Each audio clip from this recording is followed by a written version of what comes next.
So now we will talk about voltage gain for any amplifier.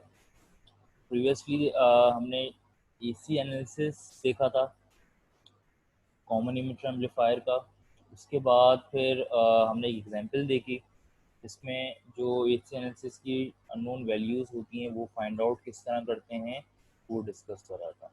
अब हम यहाँ पे बात कर रहे हैं वोल्टेज गेन की। अच्छा, वोल्टेज गेन के लिए ऑन द लेफ्ट हमारे पास हमने एक जनरल सर्किट ड्रॉ करके रखा हुआ है। ठीक है, again it's an equivalent circuit for the same common emitter amplifier. यहाँ पे अगर कोई भी पैरामीटर कंफ्यूजिंग लग रहा है तो वो पूछ सकते हैं।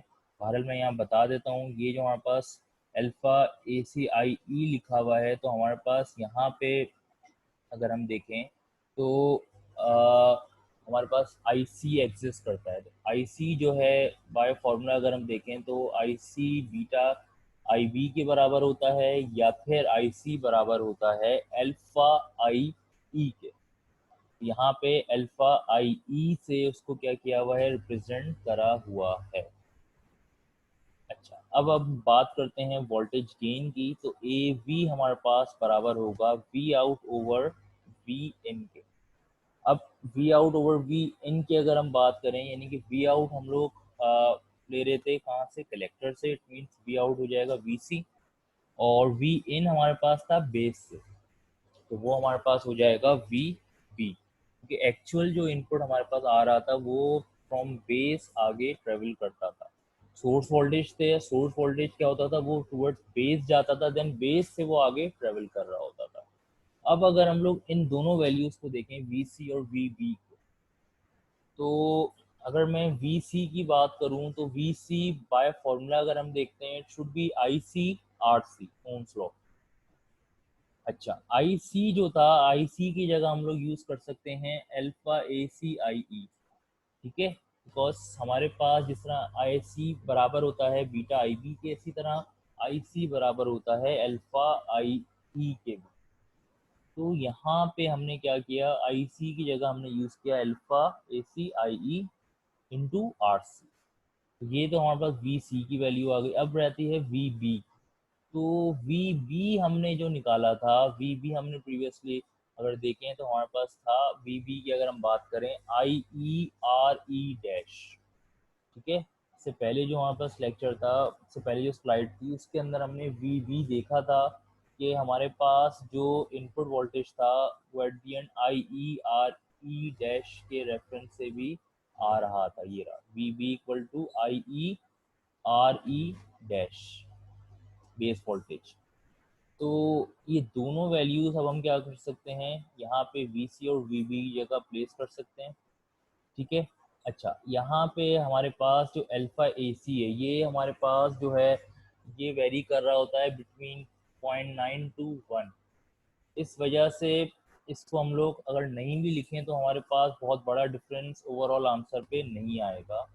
That is why we can neglect alpha AC। तो अब हम यहाँ पे वोल्टेज गेन का जो फॉर्मूला देखें वो हो गया हमारे पास IERC over IERE dash. VB की जगह IERE डैश आ गया है और VC की जगह आ गया है IERC। तो यहाँ से IE और IE कैंसिल आउट हो जाएंगे और एट दी एंड हमारे पास वोल्टेज गेन आ जाएगा RC over RE dash. So this is the formula for finding out voltage gain in common emitter amplifier circuit। ठीक है, ये हमारे पास वोल्टेज गेन को रिप्रेजेंट कर रहा है फॉर कॉमन इमिटर एम्पलीफायर।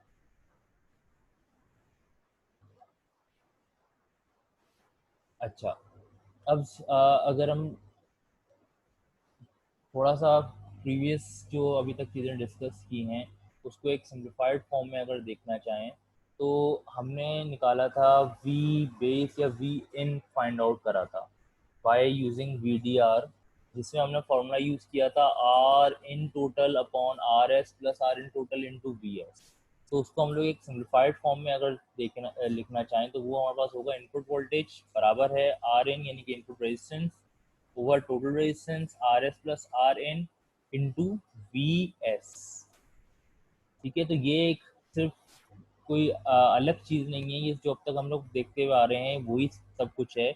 बस हमने क्या किया, एक सिम्प्लीफाइड फॉर्म में उसी सेम एक्सप्रेशन को रिप्रेजेंट करा है, दैट्स इट।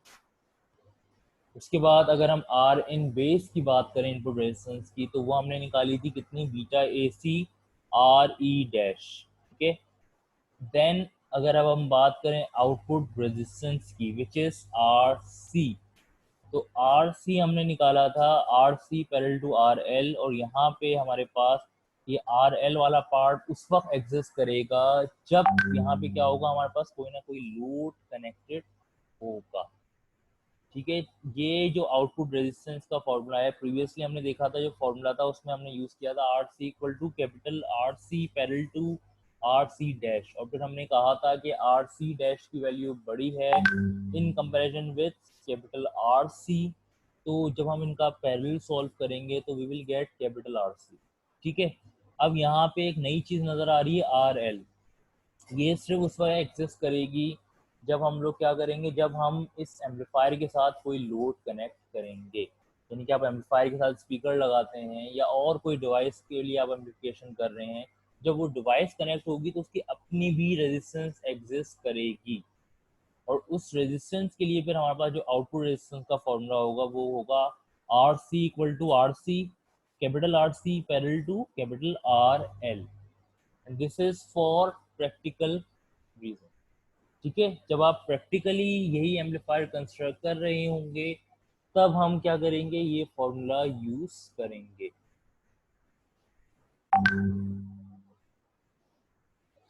ठीक है। उसके अलावा वोल्टेज गेन हमारे पास अगर हम बात करें तो वोल्टेज गेन हमारे पास जो था वो था V out over V in, which is V C over V V, तो वो अभी हमने निकाला था R C over R E dash, ठीक है।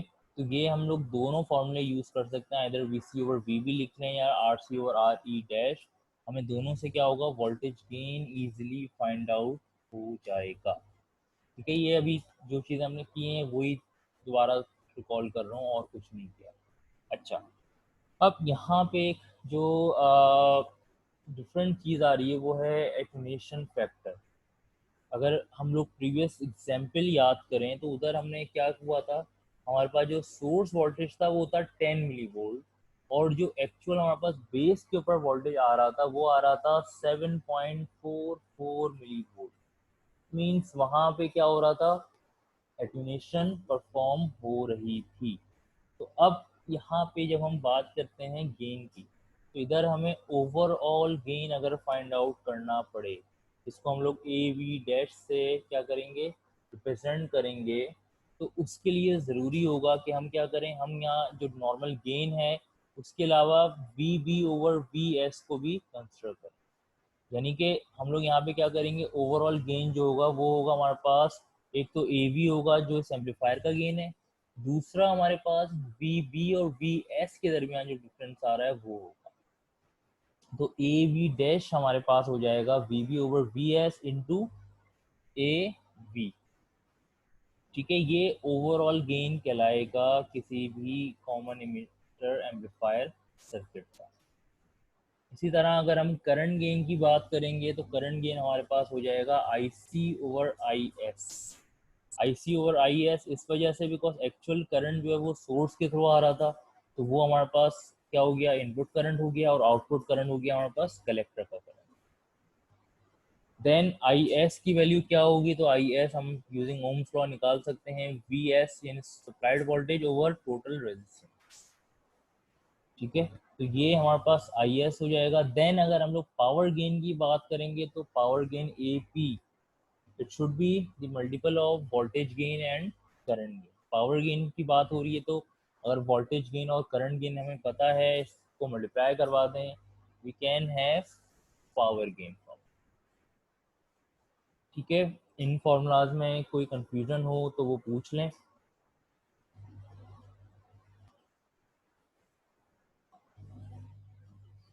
इसमें है कोई कंफ्यूजन तो पूछ सकते हैं मुझसे,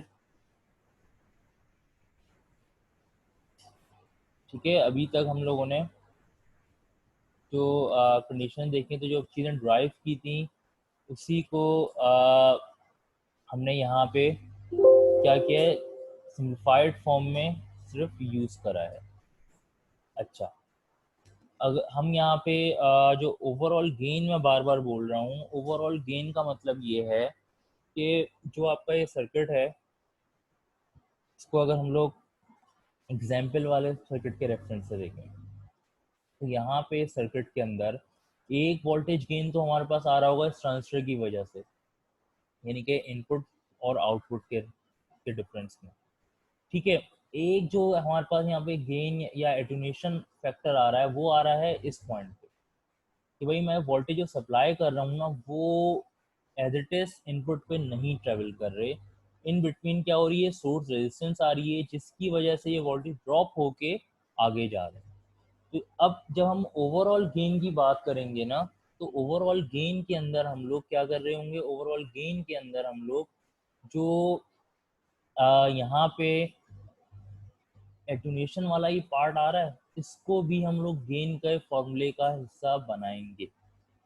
ठीक है, उसके लिए अब हम क्या करेंगे कि ओवरऑल गेन के अंदर हम लोग दो गेन्स यूज करेंगे। एक गेन हमारे पास होगा जो कि आ रहा होगा कहाँ से, सप्लाइड सोर्स वोल्टेज से बेस तक, यानी कि V B upon V S, सही।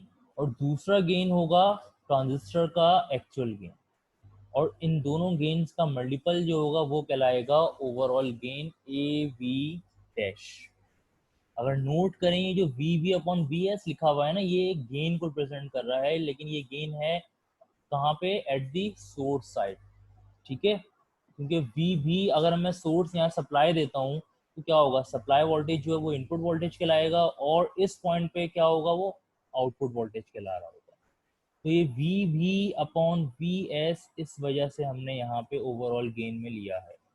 कि ओवरऑल गेन में हमने क्या किया, ओवरऑल गेन में हमने ट्रांजिस्टर का गेन मल्टीप्लाई बाय जो हमारे पास सोर्स थी उसके रेफरेंस से जो हमारे पास वोल्टेज में डिफरेंस आ रहा था वो पार्ट, इसको हम लोग गेन का नाम नहीं देंगे। रीज़न ये है कि यहाँ पे हमारे पास एक्चुअली एटूनेशन हो रही होगी, एम्पलीफिकेशन नहीं हो रही होगी। यानी कि यहाँ जो गेन होगा अगर देखा जाए तो वो हमारे पास क्या होगा, वो हमारे पास लेस देन 1 आ रहा होगा। रीज़न क्या है कि सप्लाइड वोल्टेज एग्जाम्पल में अगर याद करें 10 मिली वोल्ट थे, और बेस के अक्रॉस वोल्टेज आ रहे थे 7.44 मिली वोल्ट। तो दोनों में क्या हो रहा है कि अगर देखा जाए 7.44/10 अगर मैं करूँगा तो लेस देन 1 आएगा। तो इसको फिर हम एम्पलीफिकेशन नहीं कहेंगे, इसको हम नाम देंगे एटूनेशन।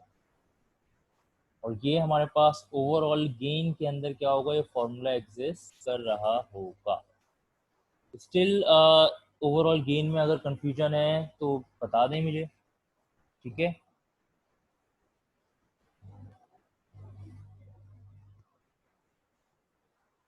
क्लियर है ये ओवरऑल गेन अब।